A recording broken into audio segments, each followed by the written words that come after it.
یہ قربانی کا وقت آیا تو رسول پاک صلی اللہ علیہ وسلم نے فرمایا، حضرت ابن عباس حضور کے چچا زاد ہیں، وہ کہتے ہیں نبی پاک علیہ السلام نے فرمایا فاطمہ اپنی قربانی کے قریب آ جاؤ اور گواہ بن جاؤ۔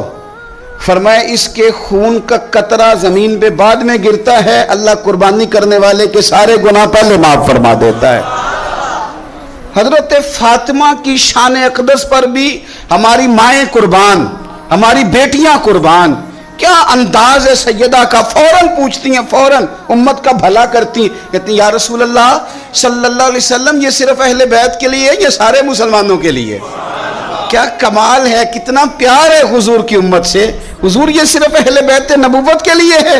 نبی پاک نے فرمایا نہیں فاطمہ یہ ساری امت کے لیے فضیلت ہے، کہ قربانی کرنے والے کے جانور کا خون کا قطرہ بعد میں زمین پہ گرتا ہے، اللہ سارے گناہوں کو پہلے معاف کر دیتا ہے۔